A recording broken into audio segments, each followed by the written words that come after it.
So next will be first lady, the second lady of the today. Jenny, please.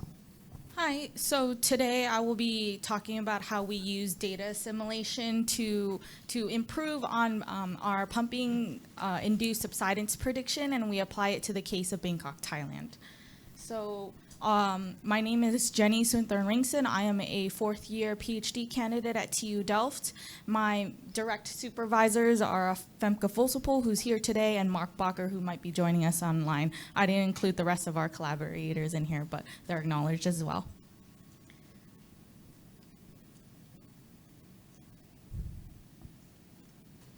And so the project that we've been working on focuses on pumping induced subsidence, or the land sinking that's only directly caused by groundwater pumping. And so if you look at this graph here, pumping usually occurs over an area that's hundreds of kilometers wide and only within the shallow subsurface of about half a kilometer to 1 kilometer. So the problem is treated as a 1D problem commonly.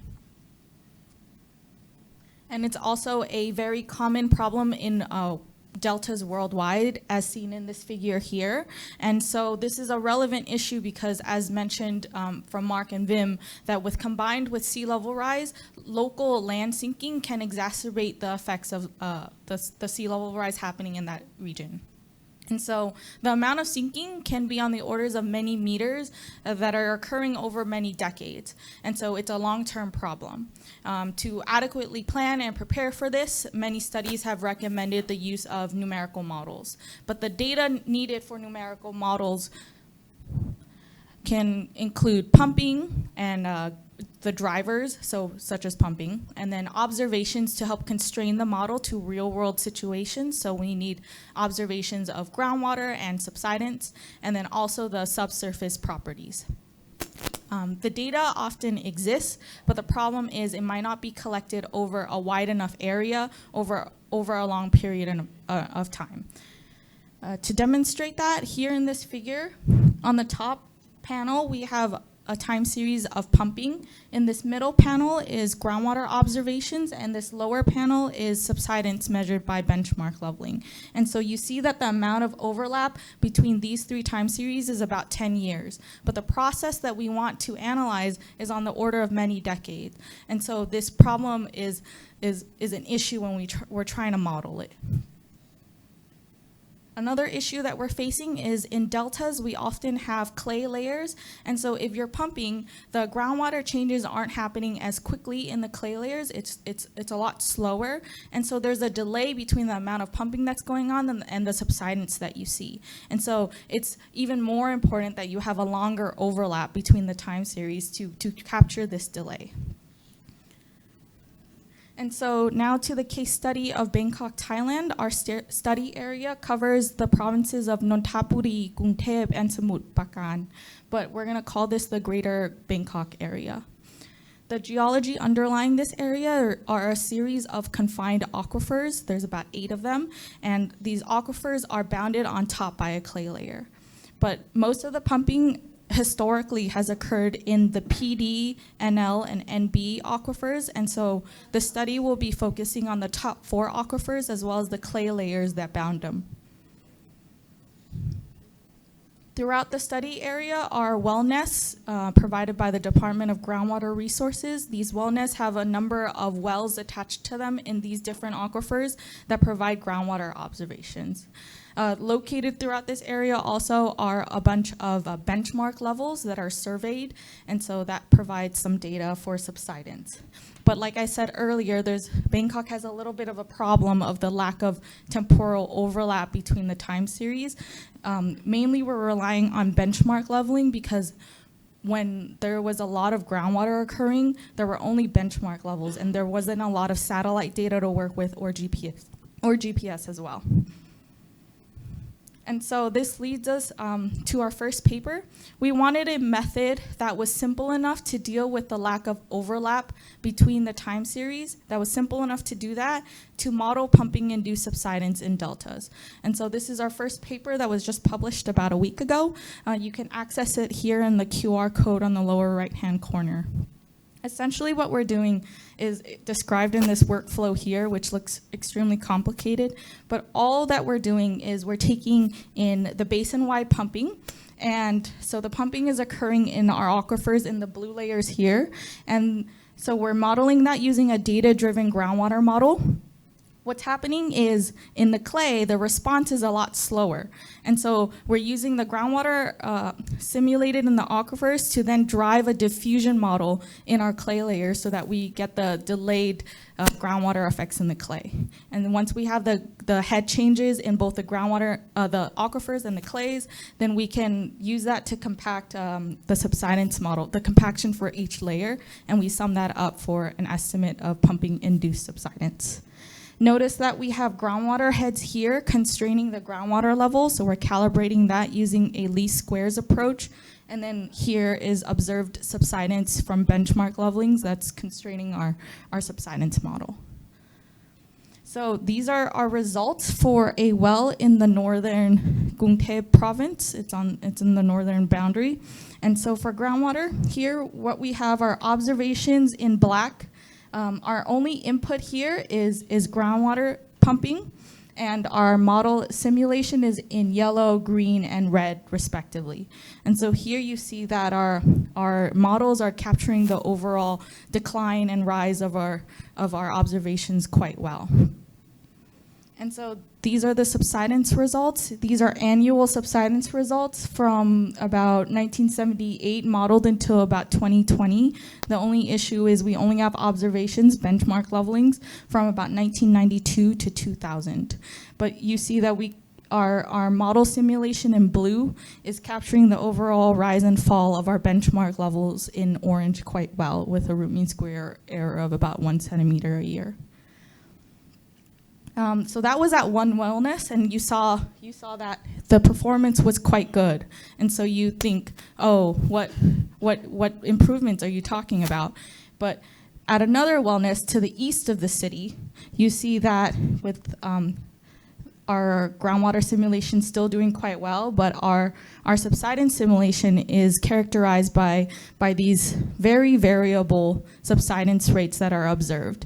And so here you're thinking, is the subsidence rate the true signal, or is it noise in the measurements? And we have no way of knowing that, but we did our best to calibrate to this. And so you see here that there are improvements can be made to try to understand this signal even more.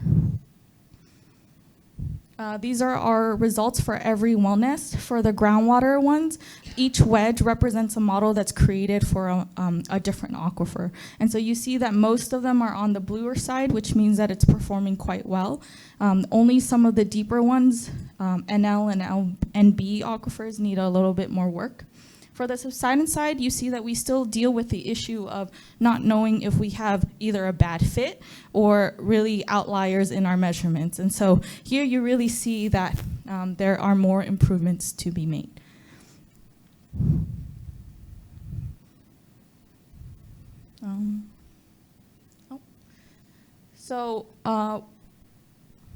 One powerful thing that you can do with this technique is provide pumping scenarios. And so here in this top figure, I'm providing different pumping scenarios where if the city decides to pump more here in the dark red and twice the amount of pumping right now, then our groundwaters in this middle figure is going to decline at that rate, and that will cause in this continuing amount of subsidence. And so it's powerful in that at a specific location, if you have groundwater observations, if you have subsidence observations, you can use this method to then estimate with different scenarios, what is your subsidence going to be. And so this result is plotted for every wellness with all the different scenarios. And what we have is a little bit of uplift in the brown, which is meaning that we have turned off pumping completely. And so this allows groundwater recharge to occur and then the land to come back up a little bit. And so now that I've talked about the advantages of this method and then also improvements to be made, the question is, how do we improve it? And so this is where the concept of data assimilation comes in, which is what Femke had talked about earlier. And so this essentially, we're combining observations with our prior knowledge that's existing in our model to best describe the system. And one main assumption that we have here is that our observations and our models are not perfect.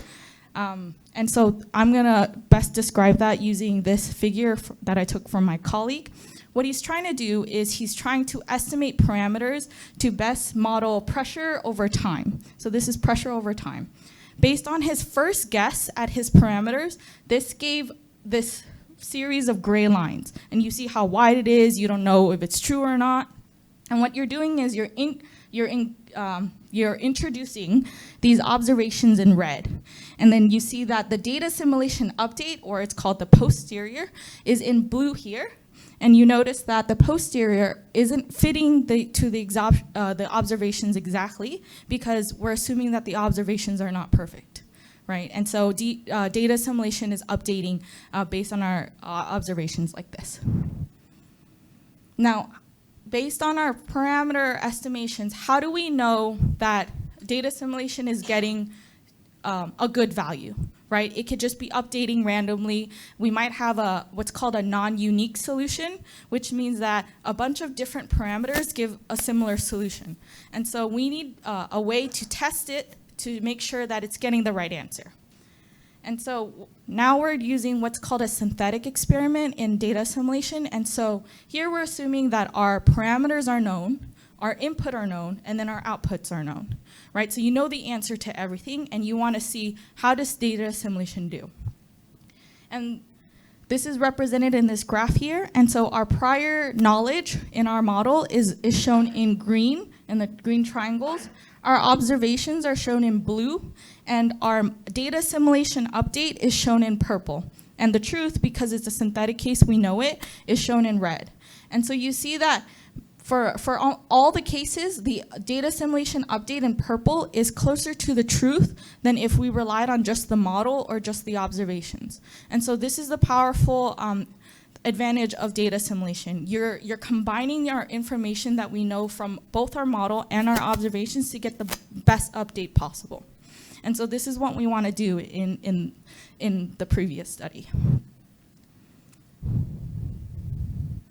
And so from the previous study, what are we assimilating? What observations are we taking into account? We're taking into account the groundwater observations, and we're also taking into account the subsidence observations.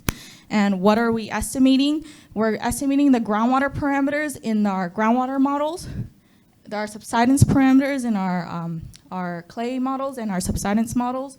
And what we're also interested in is the pumping time series. So notice that from our previous study, what we were inputting is basin-wide pumping. But the issue is if we're modeling at a certain location, that for sure, then the localized pumping is going to be different from the basin-wide pumping, right? And so data assimilation offers this flexibility to estimate our inputs as well. And so we'll be estimating pumping as well. And so for the Bangkok study, our premise is this. If we have an estimate of basin-wide pumping, but our true pumping for 1980 to 1990 is actually lower, and our observations clearly reflect this because that's the truth, the problem is our only information is basin-wide pumping. And so this is our best estimate. This is the only information that we have. But this is the truth. And notice that from 1980 to 1990, it's significantly lower, right? And so we want to see how good does data assimilation do only given this and only given on our observations. And so from the pumping, here on the dark line is the true groundwater levels. But of course, in real life, there's no true groundwater level. There's noise in measurement and human error.